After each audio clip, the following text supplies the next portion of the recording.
চারিদিকে কত কিছু ঘটছে, মুখে মুখে ঘটনা যা রটছে, আড়ালে প্রকাশ্যে যা বলছে, তাই নিয়ে ক্যামেরা চলছে, ক্যামেরা চলছে, ক্যামেরা চলছে, ক্যামেরা চলছে।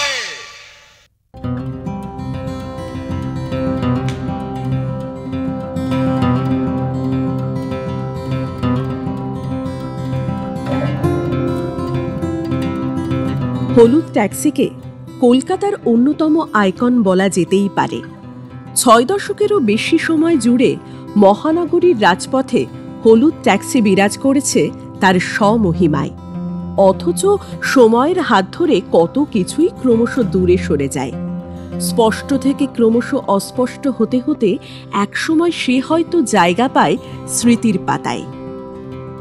কলকাতার রাস্তা থেকেও ক্রমশ কমে আসছে হলুদ ট্যাক্সির সংখ্যা।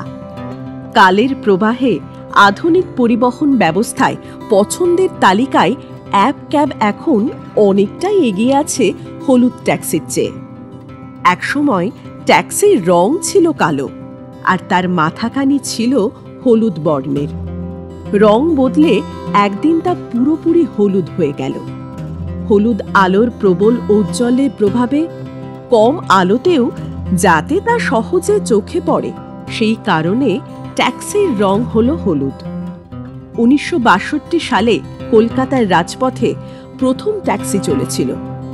ট্যাক্সি মানেই বাঙালির মননে এক অন্য নস্টালজিয়া।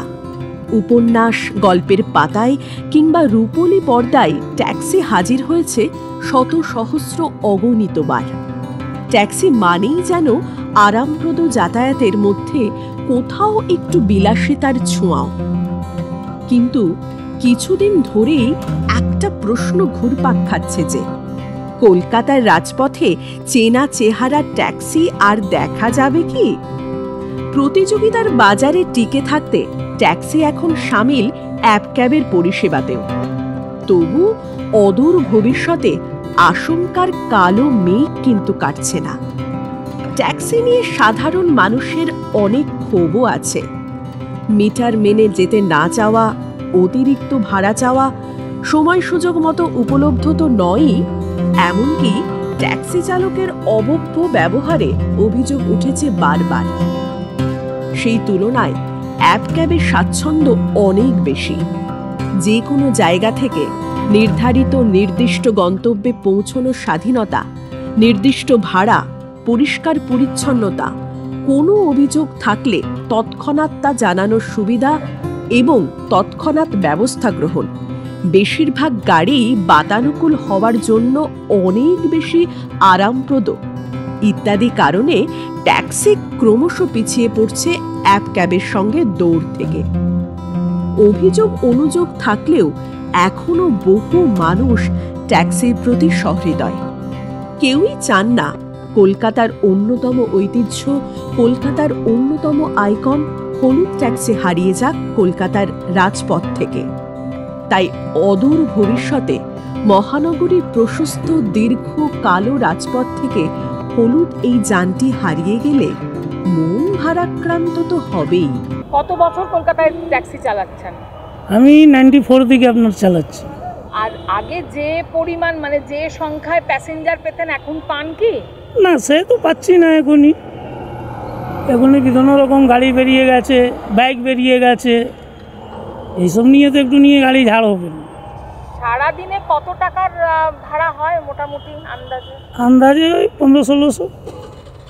আচ্ছা, এই যে লোকে এখন ট্যাক্সির থেকে অ্যাপ ক্যাবে বেশি চড়ছে, সেটা কেন? কারণ কি? কারণ এই আছে, এসি গাড়ি আছে, ওনাতে জার্কিং হয় না। এই গাড়িতে বহুত রকম জার্কিং হয়, সেই জন্য উঠতে চাইছে না। না, এটাও তো ঠিক যে একটা সময় আপনারা ভীষণভাবে যাত্রী প্রত্যাখ্যান করতেন, রিফিউজ করতেন, যাব না, বেশি ভাড়া চাই, আপনাকে নামিয়ে দিয়ে খালি গাড়ি নিয়ে ফিরবো নাকি। হ্যাঁ, একটা কারণ আছে, আমাদের ভাড়া বাড়ানো হচ্ছে না। যখনই 60 টাকা লিটার তেল ছিল তখনই আমাদেরকে ভাড়া বেড়েছিল। আজকে আমরা 100 টাকা লিটার তেল আমরা ভরছি, ভাড়া এখনও আমাদের বাড়েনি। সবারই ভাড়া বেড়ে গেছে, বাসের বলুন, অটোর বলুন, টোটোর বলুন, কিন্তু আমাদের ভাড়া কেন বাড়িনি? আমরা কি অপরাধ করেছি? সেই জন্য আমরা যেতে চাইছি না উল্টো পাল্টা। আমরা যদি জায়গার মতন না আমরা প্যাসেঞ্জার পেলে যাব না, আর গেলে আমাদেরকে টাকা দাবি করে যেতে হয়, প্যাসেঞ্জারকে বলে যেতে হয় কি দিদি ভাই এই টাকা লাগবে, ওখান থেকে খালি আসতে হবে। তো যখন অ্যাপ ক্যাব আসেনি তখন কত প্যাসেঞ্জার হতো সারাদিনে? ওই টাইমে মোটামুটি 2200 ছিল। এখন কি চাইছেন আপনারা? এদের মোকাবিলা কি চাইছেন? সরকারের কাছে আপনাদের কোনো চাওয়া আছে? কি আর চাইবো, আর গাড়ি নেই তো আমরা চেয়ে লাভ, আমাদের তো কিছু নেই। আর আমাদের তো 8 মাস গাড়ির টাইম আছে। ক্রমশ বসে যাচ্ছে হলুদ ট্যাক্সি, রাস্তায় দেখাই যাচ্ছে না। হলুদ গাড়ি তো শেষ, বলছি তো 1 বছর ভিতরে মোটামুটি শেষ।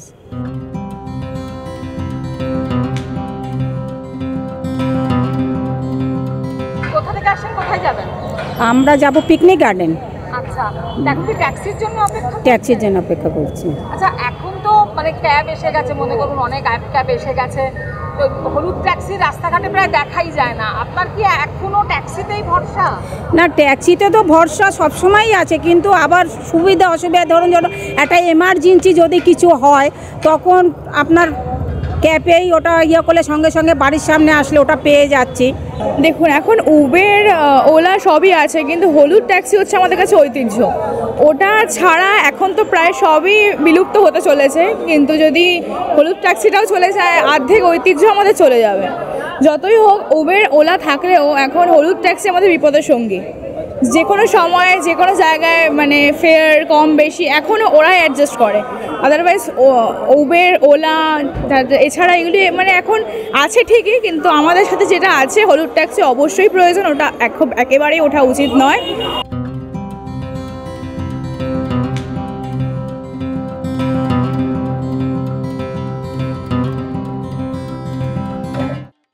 ক্যামেরা চলছে, ক্যামেরা চলছে, ক্যামেরা চলছে, ক্যামেরা চলছে।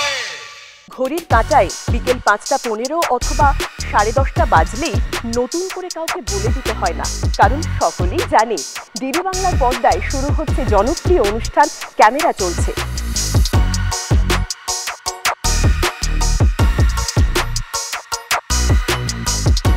দেখতে দেখতে 25 বছর, সময়টা ছিল 2000 সাল। আছে সাইলেন্ট ফিল্ম প্রজেক্টেড, সময়ের সঙ্গে বিবর্তিত মাইক্রোফোন, সারা বাংলার সাহিত্য, শিক্ষা, সংস্কৃতি সবকিছু নিয়েই টেলি ম্যাগাজিন। ক্যামেরা চলছে শুধু তাই নয়, রয়েছে নানান রকমের ইন্টারেস্টিং গল্প।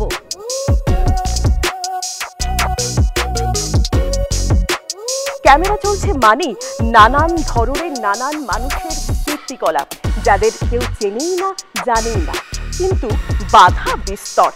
আর 25 বছরের সেই দুরন্ত যৌবন বাধা মানে না।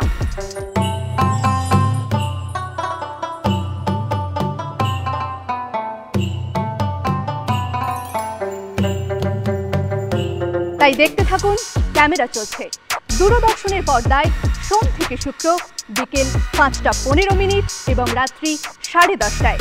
চিঠি পাঠান এই ঠিকানায় ক্যামেরা চলছে .2000@gmail.com। কথা দিচ্ছি আমরা পৌঁছে যাব আপনাদের ঠিকানায়।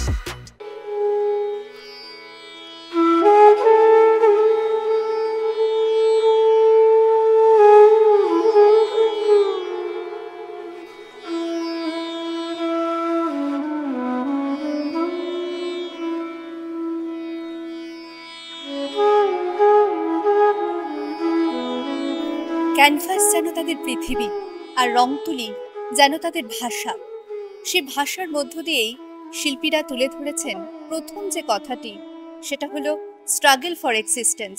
তার সাথে রয়েছে নারীর নানান আবেগ, অনুভূতি এবং পাশাপাশি আলাদা আলাদা ক্যানভাসে একই মুদ্রার দুই পিঠের মতো নারী ও পুরুষের আলাদা আলাদা অনুভূতি এবং অভিব্যক্তির প্রকাশ।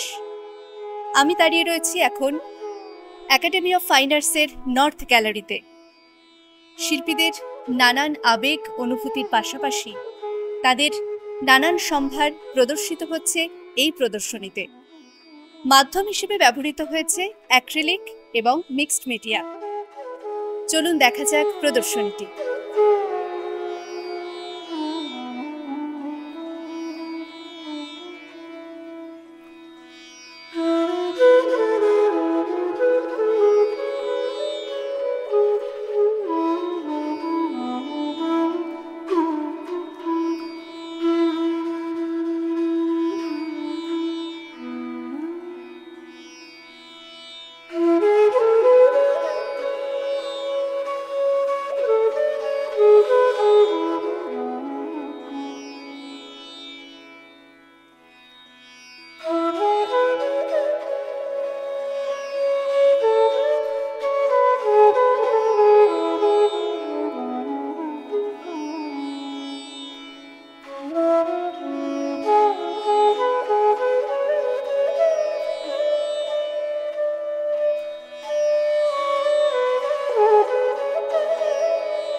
আমাদের সঙ্গে রয়েছেন শিল্পী প্রবাল রায়।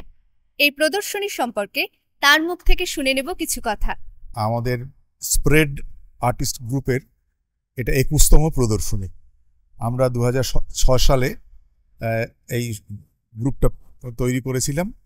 আমরা মূলত ইন্ডিয়ান আর্ট কলেজ থেকে বেশিরভাগ, একজন গভর্নমেন্ট আর্ট কলেজের পরে এসে যোগ দিয়েছে।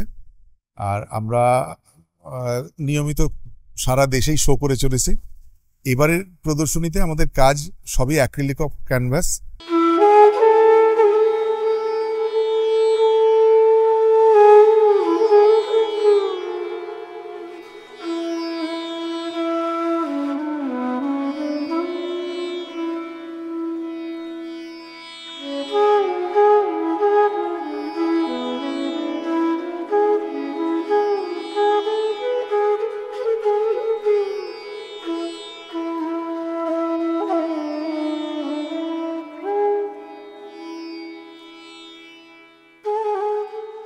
আমাদের সঙ্গে রয়েছেন শিল্পী অরুণ কুমার মণ্ডল। তার মুখ থেকে শুনে নেব এই প্রদর্শনী সম্পর্কে কিছু কথা। আমরা সকলেই ইন্ডিয়ান আর্ট কলেজের স্টুডেন্টস, একজন গভর্নমেন্ট আর্ট কলেজের স্টুডেন্টস আছেন। আমার পাশে তন্ময় রায়চৌধুরী, তার পাশে বরুণ রায় এবং তার পাশে প্রবাল রায়। প্রথমে আছে প্রবাল রায়ের ছবি। সে তার শৈশবকে যৌবনের সঙ্গে মিশিয়েছে। শৈশবে সে সাইকেল নিয়ে দূর দূরান্ত গ্রামে ঘুরে বেড়াতো, সেখান থেকে তার ছবির সৃষ্টি। সেইখানে এখন তার যৌবন থেকে পৌর এই সময়টা যে তার জার্নি, সেটা তার ঘোড়ার মাধ্যমে বোঝাতে চেয়েছে। তারপরে আসছি আমি বরুণ রায়ের কথায়। বরুণ রায়ের ছবি। বরুণ রায় দুরকমভাবে কাজ করেছেন। একটা হচ্ছে খুব দ্রুত ব্রাশিংয়ের মাধ্যমে নেচার, আমাদের আশেপাশে জঙ্গল, জল, এইগুলোকে যেমন ধরেছে। তার পাশাপাশি শহরের এত কম জায়গায় এত মানুষের বসতি বেড়েছে যে ভাবা যাচ্ছে না কীরমভাবে সে কঠিন বাস্তবতাটা ধরেছে। আমি অরুণ মণ্ডল, আমি ধরেছি হচ্ছে আমরা দীঘায় গিয়েছিলাম, সেখানে গিয়ে দেখেছি ভাঙা নৌকা, তাদের জীবিকা কী অসহনীয় করে তুলতে পারে। তাদের জীবিকা নষ্ট হয়ে যাচ্ছে এই দ্রুত জলের আছড়ে পড়া নৌকার উপরে, যে বোটগুলো ক্ষতিগ্রস্ত হয়েছে, তারা সেইদের সারভাইভ করতে পারছে না।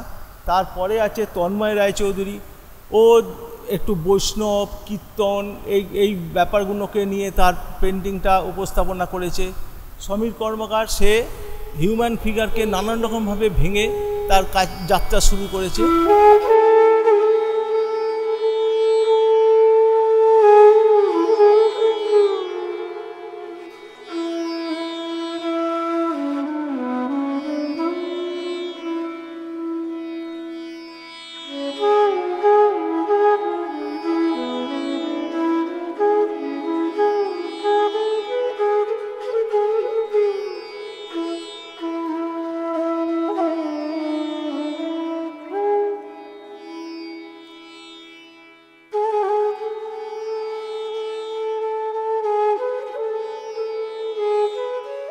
এতক্ষণ আপনারা দেখলেন একাডেমি অফ ফাইন আর্টসের নর্থ গ্যালারিতে 5 জন শিল্পীর চিত্র প্রদর্শনী।